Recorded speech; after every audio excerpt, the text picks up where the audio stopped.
are at what beach? We are coming full circle, that is for sure. Another day, another all-time high for Bitcoin. Aliens are driving us to the moon. That's all I can say. And I think they showed up in drones over New Jersey. We have got to get to the big narrative. Everyone's giving Trump money. Literally, they're writing $1 million checks to the guy. And meanwhile, we've got strategic Bitcoin reserves coming out of multiple states. I am telling you, this whole alien narrative that we've been following for years, this was the first summer that we didn't get any congressional hearings. But guess who shows up right before Christmas? Just Here in comes time the aliens. for Christmas. In fact, the aliens might have been responsible for creating the original blockchain, the original technology. Well, I mean, if you're going to take money interplanetary, doesn't it need to be on chain? Grab a drink. It's time for another episode of Off the Record on the Rocks. Join Michael Toner and Ankarina Lara as we discuss the latest in all things Web3, AI, metaverse, and crypto. Tune out the noise and turn up the signal as we pour ourselves into the future.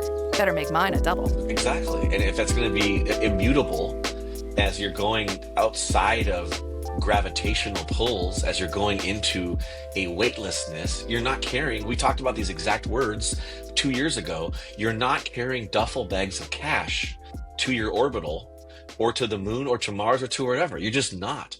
You're showing up in a skin-tight jumpsuit.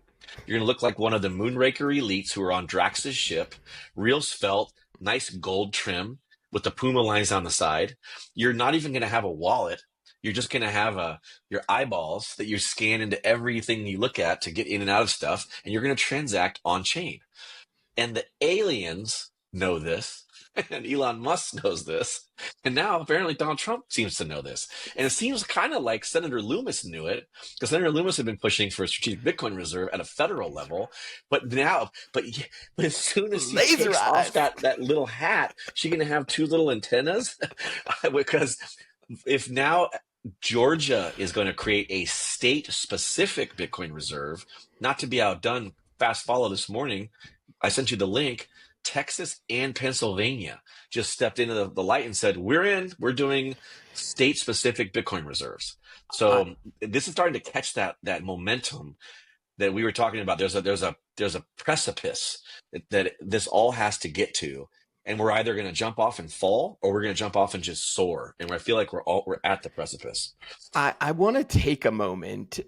We got some fan feedback. I got some fan feedback in person, and I want to just take the time right now to back up and rewind, because I think we do have new listeners coming on board, folks who are getting, news and information about Bitcoin hitting $107,000 per coin, all-time highs. You're hearing about these aliens. All this stuff is very confusing.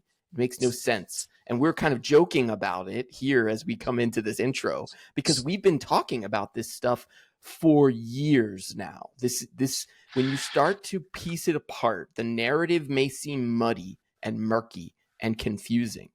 But I can pull all of these threads back to the ETFs, the fight and the struggle that the financial markets went through over the last 18 months, maybe longer, to have these electronic traded products, these derivative markets. These are often known in other commodities. There are futures markets. There are ETFs for baskets of other stocks. This has existed in Wall Street for hundreds of years. For as long as Wall Street has existed, that financial instrument has existed. And now, all of a sudden, the Bitcoin ETF gets approved. The regulators allow it to come forward under some rules and regulations about how you disclose to the buyer that what they're buying is not a federally insured deposit. It is not the same as putting your money into a savings account. It is different. And there's probably some added disclosures for cryptocurrency. But for the folks listening here, when we hear all-time highs and we're joking about aliens and we're talking about Trump, who's now all of a sudden buying up Ethereum, we got to get to that. but the Trump media company starting to go down this cryptocurrency path. We know Elon has talked about the Department of Government Efficiency and Doge. These things are related. The ETFs are now allowed. The markets can now use these new products. And now we've got states coming in to put any extra cash into a strategic reserve instead of buying gold or instead of investing into the latest ETF with our teachers' pensions. Instead of doing those things, we can now buy Bitcoin. And that's why this is important. It has now reached the mainstream.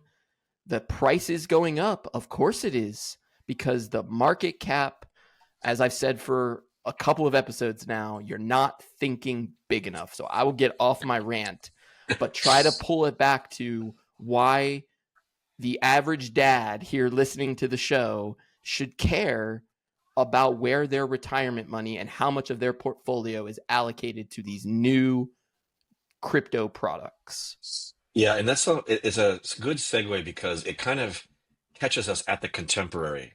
Since we've been doing this 4 years, I've been talking with, say, my mother about getting some exposure to Bitcoin or to Ethereum. But the way in which that would be done would be a little bit confusing and challenging for someone like my mother, for someone like most standard retail investors. I have to install an app, and then I have to upload just even the process of putting a photo, taking a selfie, holding your driver's license to do the KYC, which is an acronym for Know Your Customer, is enough to scare people thinking, oh, these crypto guys. And then, of course, you had the bad news of FTX and Sam Bankman-Fried and these collapses and people losing money. And then, of course, the overarching story that we've heard from so many talking heads in our government is that, well, this stuff is bad. Cryptocurrency is bad. Why? You pick it. I have a whole deck of cards. I can tell you 52 bad things. Let's pull this one. Jack of spades. Sorry, bad for the environment. Uses too much electricity and hurts the environment. Rainforests are being deforested. Axolotls are endangered. You know why? Because of you and your crypto. Take that next card. Give me this card here. Oh, look at this one. 10 of hearts. Oh, sorry. This one is because of human traffickers and terrorists only using this stuff. And it's just one litany of horrible things. So clear all that away. The ETF allows all these retail people like my mom and friends who aren't interested in all the dark, weird whispers and rumors about these things that are going on in crypto. They just get to go visit their Fidelity banker, their Wells Fargo banker, whomever, and say, hey, I would like to expose some of my 401k.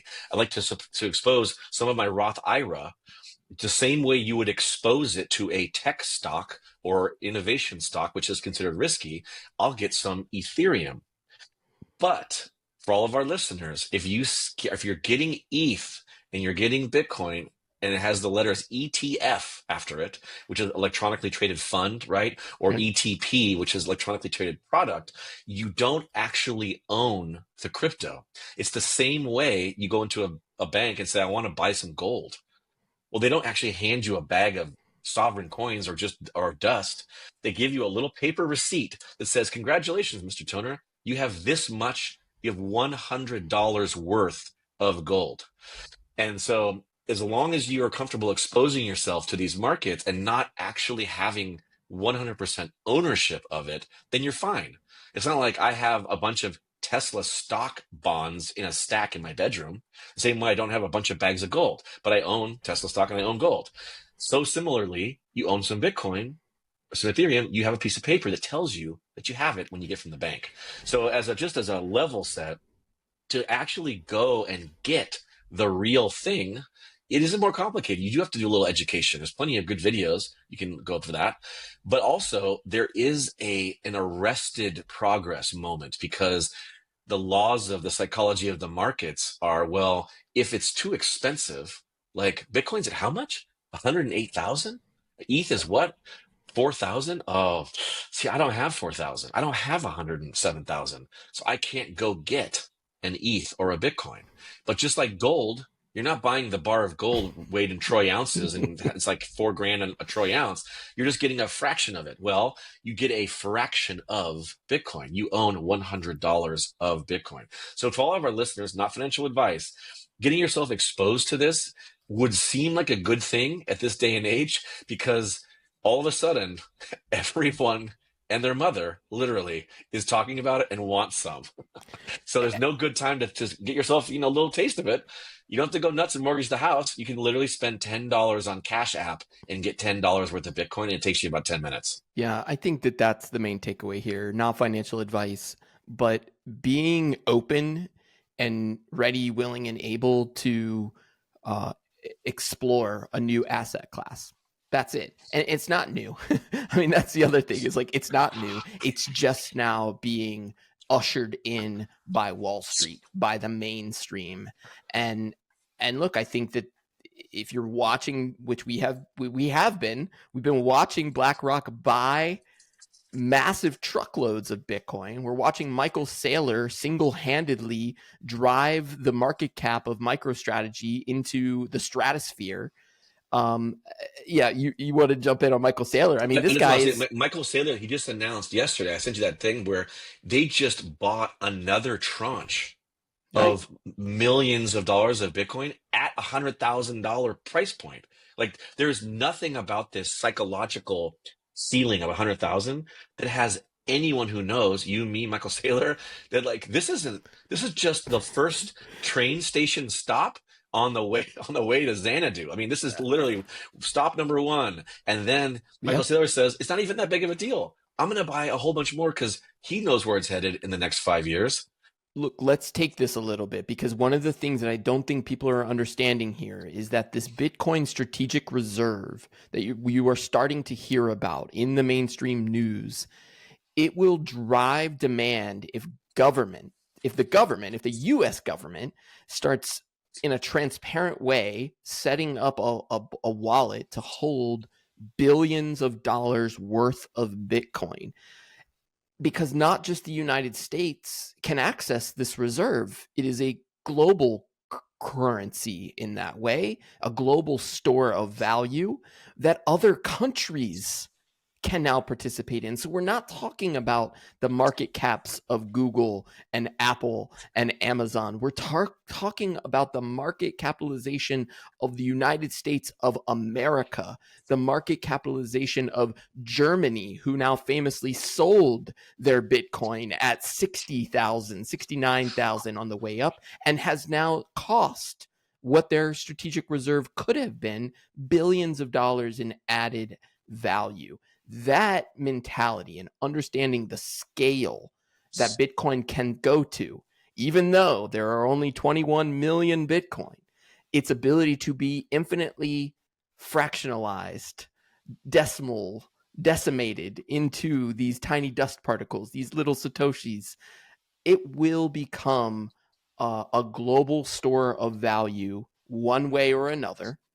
And to your point, Michael Saylor is buying it whether the price is going up or down, because over time, the longer you're in the market, the more likely it will continue to be a store of value for the long haul. I think that that's the really exciting part of what this brings to the U.S. economy. And here's the other part.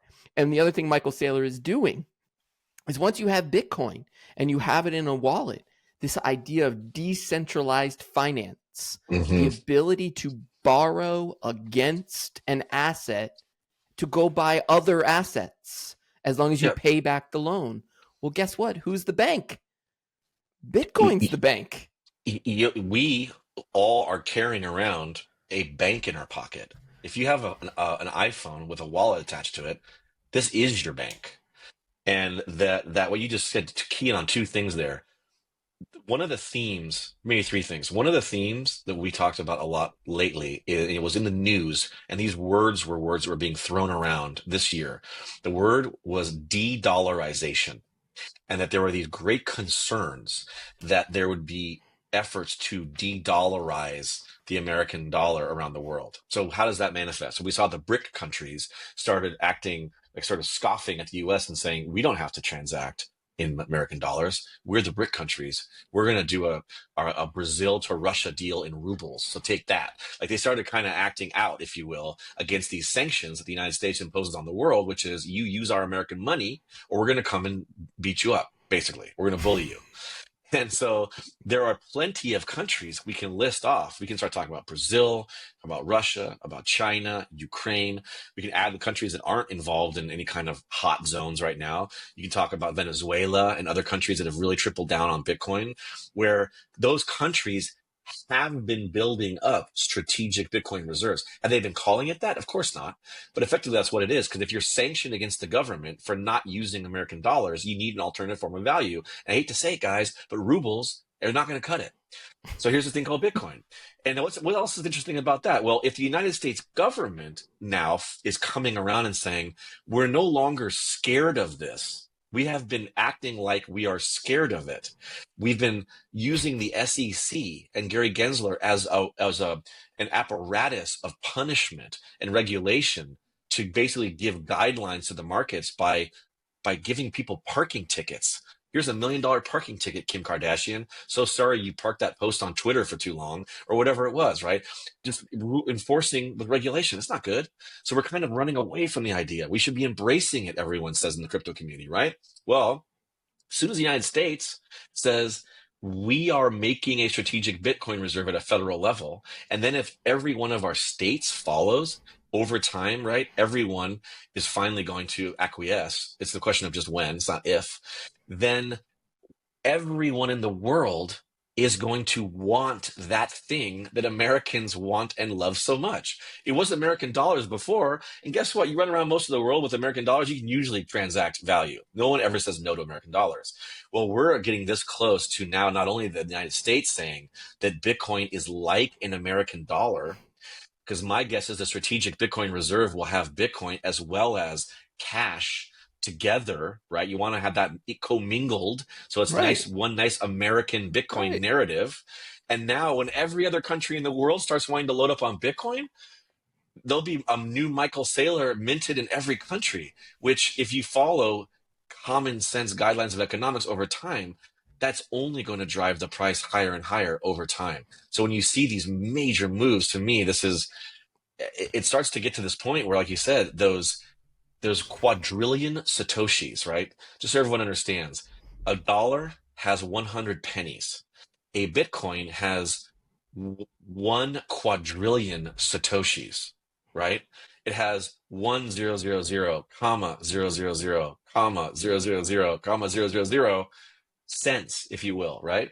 There's a scenario where we start trading in the world in Satoshis because a Bitcoin, my God, a Bitcoin, that a single Bitcoin someday in the future that could erase all of the United States' deficit. It's and about that's what the U.S. is planning on. So this is a really heady time. I'm not trying to get overly excited because we're not financial advice. Things go up and they go down, they go up and they go down. But over time, these are signals to me that the world is now coming online, which is, it's a global economy, but you're talking 3 a.m. in a hotel room in Tokyo and you want to buy some Bitcoin and you can't because the market is always open. The market is always open. We've got new stock exchanges getting set up in Texas. We've talked about this one to keep your eye on, and they're coming hard with the strategic reserve. Probably would make it pretty easy to create liquid markets 24/7 if you had a Texas-backed Bitcoin strategic reserve running that marketplace so that people could swap whatever they want to swap on-chain via the Texas Stock Exchange. That's a big and bold prediction for 2025. Bold prediction. And then we're going to get to a point where it's going to be, wait a second, kid. What kind of a Bitcoin is this? This is a Pennsylvania Bitcoin? This is a Texas Bitcoin. Texas Bitcoin. Where was it mined? Where was it mined? Show me the mining transaction. This Bitcoin looks a little rusted around the edges. No, but that's when you start thinking about that. I also now start thinking about, well, what about the traditional? We talked about some traditional banking and protections, right? One of the things about, traditional savings accounts is that most normal people say, oh, well, the F.D.I.C. insures my money because if the bank were to be robbed or if I were to be defrauded or whatever, I fill out my paperwork. I'm sure it's not as easy as I'm describing it, but you fill out some paperwork and then you're going to be made whole by the federal government. What's interesting about this is that the F.D.I.C. protection as it exists today protects you up to $250,000. $250,000. Now, in not that much time, I'm going to go ahead and use a prediction and guess it might happen during this current presidency. We'll see a Bitcoin go to $250,000 for one Bitcoin. So now you're going to have to question, why is it that I have any amount of money in a federally insured type of a product? Because if I just buy and hold Bitcoin, I can actually bail myself out. I can be my own bank. I own, let's say, one Bitcoin. What's the address? Well, it's One Bitcoin Avenue. Why do I say it like that? Because it's kind of like owning a house. The Bitcoin might suddenly have $1 million value in 5 or 10 years. And if it does, why wouldn't I be able to take a home equity line of credit, a Bitcoin equity line of credit, a B-lock against my Bitcoin to give myself a loan with fiat cash and go buy other products, other value? Now, let's just retrace that FDIC. It was started in 1934. It was started to protect Americans with 2 orders of magnitude less than it is today. It was $2,500 in 1934 they would protect. Today, $250,000. They added 2 more zeros. That has been literally in like 80, 90 years. 90 years, it's gone from 2,500 to 250,000. It's woefully out of pace with what it means to protect most modern Americans in this new digital economy. So I think what we're also going to see as all these new decrees and reserves and strategic this, if you're buying or either the ETF or the real thing from the American government, there's going to need to be a new form of an FDIC that applies to crypto. That's going to likely have to be on some kind of more of a malleable or dynamic scale. It can't be fixed in time. The $250,000 FDIC was introduced in 2008, and it's been stuck there since then. So I'm thinking, not only is this one change going to happen across the way that banking works, but you and I both know the ripple effect of so many arms of government, arms of agencies, banking regulations, all these things are going to have to be rewritten. And that was something that Europe tried to start doing, remember last year. Asia started trying to do it. No one really could get there with anybody who would agree. But as soon as the United States says, this is a real thing, and we're going to protect our American citizens from getting getting rug pulled, getting their drive stolen, losing their passwords, suddenly American Bitcoin actually might seem more valuable in the eyes of the world, because the rest of the world, you can't call Daddy, Uncle Sam up and say, I lost my seed phrase. Yeah, but update the system at all levels. I mean, that's what I think. You talked about the UI UX of onboarding, your mom or your grandma and boomers that are coming to crypto and to their 401ks and to their retirements, calling their Fidelity advisors. There's this onboarding, upgrading of the system that's happening. And then what I think you just got at is sort of at the highest level of banking rails being updated. And I think back to, we covered here, the update to the NACHA, the automated clearinghouse system, and the new FedNow system being brought into the 21st century with its scalability, its ability to process, higher volumes of transactions than has ever been possible before at scale to handle that. And then I think about new rules that have to be written. And I think about sort of a different paradigm of not just rules the way we think about legislation. I think they will take shape in that way. And I think Cynthia Loomis and what's his name? Patrick McHenry. Yeah, I was thinking Mick. You heard the Mick in there. McHenry, these guys are going to lead the way in what the black and white ink says. But there's also going to be the equivalent of the smart contract for the U.S.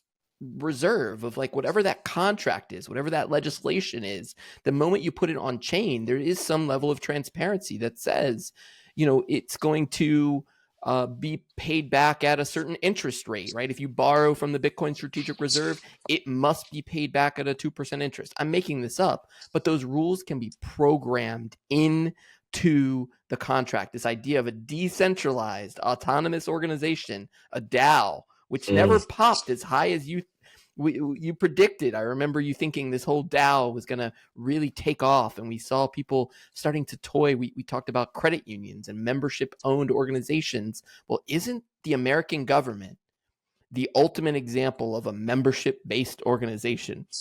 And couldn't I stake my Bitcoin? Couldn't I, Michael Toner, stake my Bitcoin into the strategic reserve? And now it's just like buying bonds. 30-year bonds, 10-year bonds, 5-year treasury bonds Mm-hmm. on chain look totally different as you head into a Bitcoin DeFi world, where now I can both be the lender, the borrower, and participate in this decentralized finance world, basically being the bank, self-custody. We talk a lot about these principles, and I'm trying to break this all down. It just makes me super bullish, and even more bullish. I know I mentioned this one, but Trump isn't even in office yet. So everything that we're talking about is the lead up to inauguration, to get to January, when all of this then starts to cascade. And I think the fix is in. The fix has been in, that all of these things are now in motion. There's not like going to be this huge holding period. We're not going to have to wait, an absurd amount of time for these dominoes to fall. You're already starting to see brands get really loose with, setting up token-based projects where maybe before they weren't bringing them to market. We talked about McDonald's partnering with an NFT project. You really think McDonald's would take that risk of partnering with a non-fungible token if it were going to be found guilty of securities fraud 6 months later? No, they're not going to do that. So for me, I feel like the paving stones have been laid. The dominoes are set. The aliens are now here to tell us we're going to the moon, baby. And Trump is buying Ethereum. This is the other one that I just pulled up. That's a weird story. I mean, a specifically weird story, which shows that, I mean, it's like out of one side of people's mouths, they want to announce that there's a strategic Bitcoin reserve. But out of the other side of their mouth, they're also sort of insinuating that, well, gosh, that Bitcoin is so expensive. There's this other thing called ETH, which is really very modestly priced. And here are things that you can get exposure to. We already have the ETF, and which also leads me to believe that, would it be so crazy if we heard Jared Kushner or Ivanka just accidentally post on X about how they are pushing for a Solana ETF or whatever? There's just going to start to be these favored projects. And that's why people say cozying up to the administration, all these pro crypto guys getting these jobs. There could be a sort of a second Wild West moment where now, instead of a bunch of kids in dark rooms just copy and pasting tokens to make Pepe Coin Part 2 or whatever, now it's actually political figures who are more or less in a dark room with someone saying, I got an idea. How about we need an ETF for this? And then just watch the money flow in. I got an idea. How about this? We'll watch the money flow in. Which leads me to one other point that I think I want to piggyback with you is, if the United States government starts to literally commingle, in their own words, the value of Bitcoin and the importance of it along with American dollars, in the sense of a Federal Reserve having both, then those two things start to take on an elite status. It already is an elite status, right? For those listeners who don't know, why is Bitcoin unique among all cryptocurrencies? It's because it's just technology. There is no address. There's no human. There is no one who can be gotten to by black helicopters at night, which is the folly of all these other projects and programs, is that they all have a human, and they're usually very vocal, tweeting and texting and posting. And if they get on the wrong side of the law, well, you get got, and next thing you know, you're in jail. So the thing that's going to be interesting is, if Bitcoin is like dollars, you can't just go get the creator of American dollars, and you can't just go get Bitcoin, the people who run Bitcoin. Well, maybe this is that entree we've always talked about of the digital American dollar. Maybe the strategic Bitcoin reserve in the US is something that is sort of, if there's a certain sanctity about it. But if you want to buy goods and services at markets, well, of course you're not doing that with Bitcoin. You're just doing that with the digital twin of the American dollar on your phone. Well, aren't I just doing that today with my Visa card at the market? Well, no. Those are Visa's future dollars. Those are credit card dollars. You can do it with American digital dollars, and you don't even have to know, Mom, Grandma, about Bitcoin. So today, I didn't read this headline first, by the way. Ripple's new stablecoin for payments will be available to trade Tuesday. That's tomorrow. Okay. So this is from CNBC. This was published at 11. So this is not more than 4 hours ago. Tanya Michael, it looks like investors will be able to trade Ripple's new stablecoin beginning Tuesday, the company said, after the New York State Department of Financial Service gave approval earlier this month. The US dollar-backed stablecoin called Ripple USD, or Ugh. RLUSD, will be issued on the Ethereum blockchain and XRP ledger and first available on global exchanges with plans to expand in the coming weeks. It will not initially be available on Coinbase or Robinhood. Interesting. So Wow, that is very XRP, interesting. stablecoin, payments, Ethereum, and Trump buying 5 million in ETH yesterday. So yes, Bitcoin as the strategic reserve, but we're going to need a digital dollar as well, aren't we? Yeah. You can't run downtown to get your Christmas shopping done and go get some hard candies and a nice shawl with Bitcoin. That's what your strategic reserve is using. That's your life savings plan. You don't go buy ice cream for your kids with your 401k, you big dummy. You use these very oddly named Ripple USD coins, which they're going to have to rebrand because that's the dumbest name in the world. But they're going to have that digital twin to the dollar. And guess what? It's going to be ripped out of the hands. The big losers here, we talked about this. The biggest loser here is Visa. The second biggest loser is Mastercard. American Express you could throw in there, but I feel like they're the feds anyway. But Visa is just doing credit. Most of their business is retail credit cards. Mastercard's business, 20% of their business is credit cards. 80% is payment solutions for merchants. But as soon as you go and say, I'm sorry, Visa, we've allowed you to go along this far. We, the American government, have allowed you to go along this far, de-dollarizing us. You're allowing people to spend money in the future, and then you're taxing them? Do we get any of that tax? Asked the government. I don't know. I don't know what their payment policies are, but I sure do know that when mom wants to go get some ice cream for my kids with the little Ripple USD, it's going to be as simple as tapping your phone to the little reader.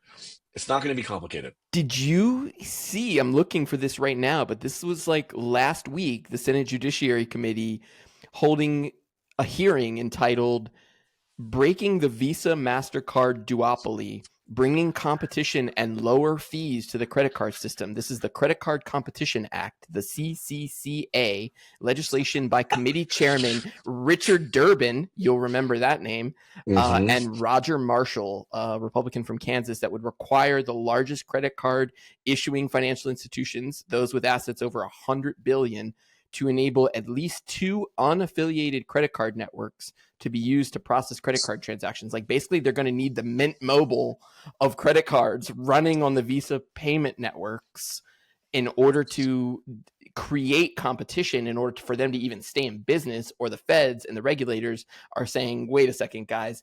I remember I caught a clip of the hearing, and the question that the senator asked was, sir, are your profit margins, do you happen to know what your profit margins are? And he said, I think it's around 50%. 50%? And then he asked the MasterCard, what are your profit margins? He goes, I think ours are a little bit more than Visa. More than Visa? More than 50%? These credit card companies' profit margins on fractions and fractions of pennies every time you swipe that card, or a percentage of the sale. And then they talked about Walmart, and they were drilling these guys on how they negotiate the rate with their big merchants. Well, that doesn't seem fair. Like, you're saying Walmart pays less than the small mom and pop down the street who's running the Square reader, who's getting paid 6.5% every time somebody buys a box of kettle popcorn off their small shop. But Walmart over here, who's processing how many billions in transactions, they're paying how much in credit card processing fees? And so this behavior, you are right. These guys, they've already been on Capitol Hill. They were just on Capitol Hill last week. I didn't read that story, but we talked about this a year ago. But we talked about that when the de-dollarization came up. It just made sense that who would be in the crosshairs are 2 non-government companies that behave in a way like they're printing and engraving money, but they do it in a virtual way into the future, a rolling 30-day slough of fake American dollars. And I know there is a huge initiative because I've talked to, so my uncle, who was an FBI agent for many, many years, said that even the Bureau had been investigating practices at one point of credit card companies. Because when the credit cards hit, it solved this huge economic issue. It was almost like a get out of jail free card, a release valve for the government. When they were first introduced, there were people going door to door and literally explaining to housewives, because those who would open the door in like the 50s and 60s, and they would say, hey, do you not have enough cash to buy your refrigerator? Oh yeah, I have to buy it on layaway. It's always like, you remember layaway was like a thing. You would go down to Sears Roebucks and give them $10 a week till you had enough money for your oven. Well, you're like, no, look at this little plastic card. You're just going to go down with this number. Someone's going to rub it on some carbon paper and go grunk, grunk, and sign your name. And you just get the machine and don't worry about paying it a month from now. And that was like, oh my God. The United States just figured out a way to get us all out of these economic bindings, which were preventing people from spending money in the economy. Fast forward to today, and now you start thinking, well, wait a second.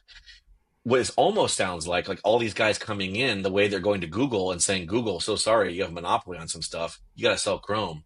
They're coming in now to these credit card companies. And the way you described it sounds like crypto projects. Like Visa is a crypto project. Mastercard's crypto project. Hey guys, we need you to open up layer 2 options. We need a layer 2 on your 2 chains. Right. And we need to have a marketplace of credit processing people. But the number one thing that was driving the government's interest was these instruments are getting Americans into too much debt and are making them behave in ways that are un-American. That's that's a very simple way that a member of the agency explained it to me. I'm like, I understand. You don't have to say anything more. Because as soon as you put someone under the thumb of all those fees and missing your payments, then suddenly they start saying and doing things to their family, to their friends, and making decisions in this world, sometimes to get more money fast at the expense of a lot of other things. And so this is one of those moments where if you believe in this new administration's mantra, they're going to start to go through these old American institutions and start knocking on those big doors and say, hey, you had a free ride here for 50, 60 years, but now's the time we're going to talk a little bit about your business model. And they're doing the same damn thing to Google. And Google's like, what, a third of the age of these guys? I feel like we are so on the pulse of where this is going. The layer 2s you talk about, I mean, Ethereum, effectively is this layer 2 to Bitcoin. I think we probably could spend a whole episode talking about this vernacular of layer 1s and layer 2s. It's just a way to define another derivative. Exactly. Another derivative. Exactly. And I want to start to pivot here, maybe in the last few minutes, looking ahead. I mean, I've made a couple predictions here. We're talking about breaking up of monopolies. I think your observation there of you're seeing it happen with the big Googles. We haven't talked about Zuckerberg. I feel like he's playing such a clean game right now. He's keeping his hands clean. Meta's rolling out Instagram profiles for teenagers in an approved and sanctioned way. Like they're literally onboarding 11 and 12-year-olds into the Meta network, in a way that's okay with the federal government. Like think about that. And exposing them to crypto along the way, but and tacitly. Open sourcing all their AI, like as they're going. We haven't talked about Sam Altman here, but Sam Altman prediction, I think he buys Chrome. I think that's a good one. I think Altman. Meta's glasses, I mean, these guys, they gave Apple a real little slap on the butt because their glasses are in the hands of, I've seen them out on the street. I've worn them. They play music in your ears with nothing in your ears. You just tap it. It takes photos. Oh, I mean, it's kind of got a nice little thing going. I think Zuckerberg's going to be much more aligned. I mean, he already is aligned with the feds, but I think much more cozy with the feds as we go into next year. Great, crazy one, only because I mentioned it. And you talked about like going the helicopter showing up in the middle of the night and finding somebody, but this other whistleblower from OpenAI found dead in San Fran. I mean, dirty pool guy. I mean, it's wild. Yeah, I mean, this is one where if it was a whistleblower for any other industry, I feel like it would kind of pop the news a little bit, but somehow they just got buried. I feel like they just got buried. I mean, this is someone who left OpenAI and had a bunch of, was raising his hand and had a bunch of disputes with the direction of the company, was trying to call attention to a lot of things he felt were dangerous. And he just wakes up or doesn't wake up one morning in his apartment in San Francisco.